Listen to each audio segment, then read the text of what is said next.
नए साल 2024 का लोगों ने बड़े ही उत्साह के साथ स्वागत किया। रात को 12 बजे जैसे ही घड़ी के कांटे बदले, तारीख बदली, इस समय जश्न शुरू हो गया। लोगों ने खूब आतिशबाजियां की। सुबह होते ही लोग मंदिरों में पूजा अर्चना करने पहुंचने लगे। वहीं भागलपुर के सैंडिस कंपाउंड मैदान में खासा भीड़ देखी गई। कहीं हवन होते दिख रहे थे तो कहीं पिकनिक मनाते लोग दिख रहे थे। वहीं बच्चों ने खूब मनोरंजन किया। कई संस्थाओं के द्वारा कई कार्यक्रम भी आयोजित किए गए। सभी पिकनिक स्टॉप पर प्रशासनिक सुरक्षा को लेकर सुरक्षाकर्मी जवान भी मौजूद थे। नव वर्ष 2024 के शुभ अवसर पर मैं ढेर सारी शुभकामना और बधाई जिला जनता दल यू परिवार भागलपुर की ओर से देशवासियों को, बिहार वासियों को एवं भागलपुर वासियों को देता हूं।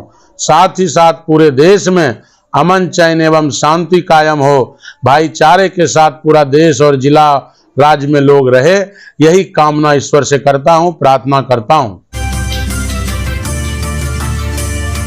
भागलपुर गोपालपुर के जदयू विधायक गोपाल मंडल के द्वारा औद्योगिक थाना क्षेत्र के 0 माइल चौक पर शनिवार को सुबह सड़क दुर्घटना में हुई मौत के बाद परिजनों के द्वारा मुआवजे की मांग को लेकर किया जा रहा है जाम के दौरान मृतक के परिजन को थप्पड़ मारने का मामला पर कांग्रेस विधायक अजीत शर्मा ने कई आपत्ति जाहिर की है। उन्होंने कहा है कि परिजन जब मुआवजा की मांग कर रहे थे, ऐसी स्थिति में विधायक को उनका साथ देना चाहिए था, ना कि थप्पड़ मारनी चाहिए थी। इस तरह की हरकत ने इंडी गठबंधन की किरकिरी होती है। विधायक गोपाल मंडल को इस हरकत के लिए मृतक के परिजनों सहित देश से माफी मांगनी होगी। देखिए, एक विधायक जनता के धरना पर थप्पड़ मारे, ये अशोभनीय है। ये हम लोग सभी विधायकों के लिए शर्म की बात है। आदरणीय गोपाल मंडल जी जीते हुए विधायक हैं, एक बार नहीं कई बार जीते हैं। इनको थप्पड़ क्यों चला रहे हैं? क्या इसी दिन के लिए विधायक बनते हैं लोग? विधायक तो जनता की आवाज बनते हैं। अगर उसके कोई मर गए थे परिजन और धरना पर बैठा है तो उनको साथ देके उसके मुआवजा की मांग करनी चाहिए थी।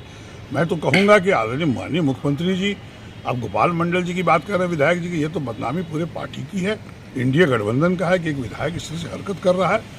उनको पूरे बिहार वासी से, देशवासी से माफी मांगनी चाहिए और आइंदे ऐसी कोई हरकत न करें जिससे कि सभी विधायकों को शर्मसार होना पड़े।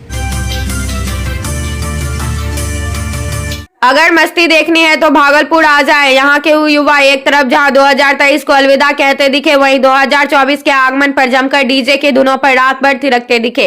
रात भर गाने बजते रहे और लोग उसका आनंद लेते रहे। जैसे ही घड़ी की सुई 12 पड़ गई, वैसे ही आतिशबाजी शुरू हो गई और लोग 2024 के आगमन पर एक दूसरे से गले मिलकर मिठाइयां दी। भागलपुर के कई रेस्टोरेंट में नए साल के जश्न का कार्यक्रम आयोजित किया गया था, जिसमें युवाओं ने बढ़ चढ़कर हिस्सा लिया और जमकर रात भर मस्ती की। सीधे देखते हैं इसका नजारा।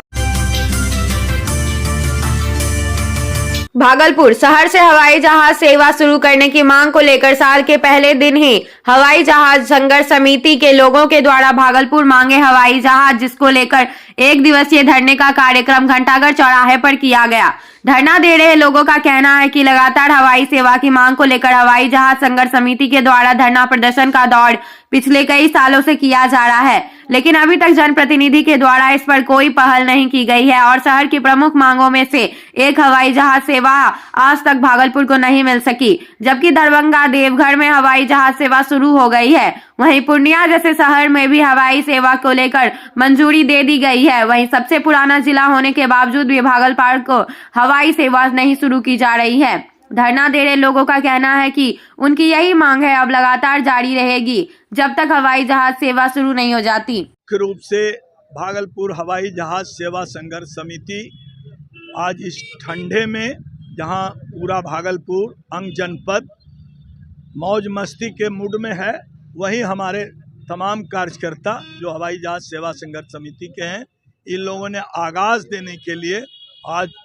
घंटाघर के पास आप देख रहे हैं कि 12 बजे दिन से हमारा ये धरना का कार्यक्रम चल रहा है और हम अपने जनप्रतिनिधियों को यहाँ पर संवाद देने आए हैं कि वो अब भी समय है हमारे मुद्दों पर, भागलपुर के ग्रीनफील्ड एयरपोर्ट के लिए, हवाई जहाज के उड़ान के लिए सार्थक प्रयास करे। उसी को आगाज देने के लिए हमारी पूरी टीम जो है यहाँ बैठी है, जिसमें प्रकाश चंद्र गुप्ता जी हैं, हमारे अमन भाई हैं, डॉक्टर आनंद मिश्रा जी हैं, पवन जी हैं, पप्पू जायसवाल, कई विनय सिन्हा जी हैं, सारे लोग यहाँ बैठे। अभी चलेगा। अभी आज का जो आगाज है शाम तक चलेगा।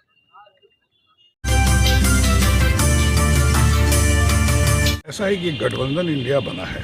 पिछले बार हम लोग 9 सीट पे लड़े थे, इस बार भी हम लोग चाहेंगे अधिक से अधिक सीट पे लड़ें, लेकिन यह तय तो आदरणीय राहुल गांधी जी, आदरणीय खड़गे साहब और जो इंडिया गठबंधन में जो घटक दल हम लोग के साथ है, सब लोग मिलजुल के तय करेंगे।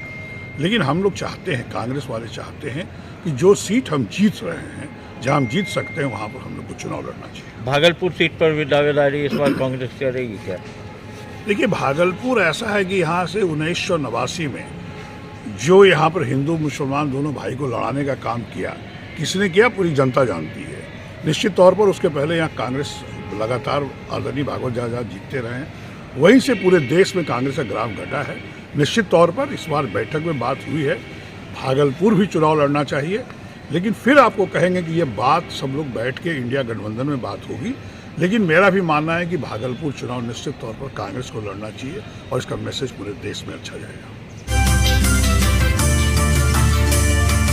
विकसित भारत संकल्प रथ यात्रा के तहत आज नाथनगर विधानसभा अंतर्गत जगदीशपुर प्रखंड के भवानीपुर देसरी एवं जगदीशपुर लोकनाथ उच्च विद्यालय के मैदान पहुंचने पर रथ का भाजपा नेता, नोडल पदाधिकारी एवं ग्रामीणों द्वारा भव्य स्वागत फूलों एवं आरती कर रथ को चालक को पहनाकर किया गया। माननीय प्रधानमंत्री श्री नरेंद्र मोदी की हमारा संकल्प विकसित बिहार मोदी सरकार की गारंटी वाले सरकारी के माध्यम से केंद्र प्रायोजित सभी योजनाओं के प्रति लोगों को जागरूक कर लाभार्थियों को उज्ज्वला योजना, विश्वकर्मा योजना, आयुष्मान योजना, बैंक डाकघर की योजना, अटल पेंशन योजना, खाद्यान्न योजना, किसान सम्मान योजना एवं केंद्र सरकार के द्वारा सभी जन कल्याणकारी योजना दिया गया। साथ ही साथ स्वास्थ्य जांच कर दवाई वितरण किया गया। कार्यक्रम के मुख्य अतिथि राज्यसभा सांसद माननीय राकेश सिन्हा जी के द्वारा दोनों जगह पर 5-5 उज्ज्वला योजना के तहत गैस सिलेंडर एवं चूल्हा का वितरण किया गया। अपने समाज के लिए, जगदीशपुर के लिए गर्व की बात है। माननीय प्रधानमंत्री भाई नरेंद्र मोदी जी के द्वारा पूरे भारत में रथ निकाला गया है और एक एक व्यक्ति को जो लाभ मिल रहा है और जो मिलना चाहिए उसको अवगत कराया जा रहा है और बताया जा रहा है कि आपको ये लाभ मिल रहा है, आप ये लाभ लीजिए। चाहे वो गांव में गरीब हो, गुरबा हो, पिछड़ा हो, दलित हो, चाहे वो सूप बीनने वाले भाई हों, चाहे वो दर्जी भाई हों, चाहे वो ठठेरा भाई हों, चाहे वो रिक्शा चलाने वाले हों, हर एक आदमी, चाहे वो किसान भाई हों, या आयुष्मान भारत कार्ड की बात है कि कोई आदमी बीमार है, तो सबों का जो ये जन कल्याणकारी योजना जो माननीय प्रधानमंत्री महोदय जी के द्वारा चलाया गया है, उसको जन जन तक पहुंचाने का और उसका लाभ दिलाने का हम लोग घूम घूम करके सबों को दिलवा रहे हैं। देखिए, सम्मान के साथ समृद्धि, ये मोदी जी का एक बड़ा काम है। जो हाशिए के लोग हैं, जो सामान्य लोग हैं, जो उपेक्षित लोग थे, वहाँ तक सरकारी अधिकारी पहुँच रहे हैं, उनके दरवाजे को दस्तक दे रहे हैं, उनका स्वास्थ्य से लेकर बैंक तक के काम को किया जा रहा है। यही विकसित भारत संकल्प यात्रा का मूल उद्देश्य है कि आम लोगों को इस यात्रा में सहभागी बनाना, उन तक योजनाओं की सूचना और योजनाओं का लाभ पहुंचाना और उनकी अपेक्षाओं को समझना।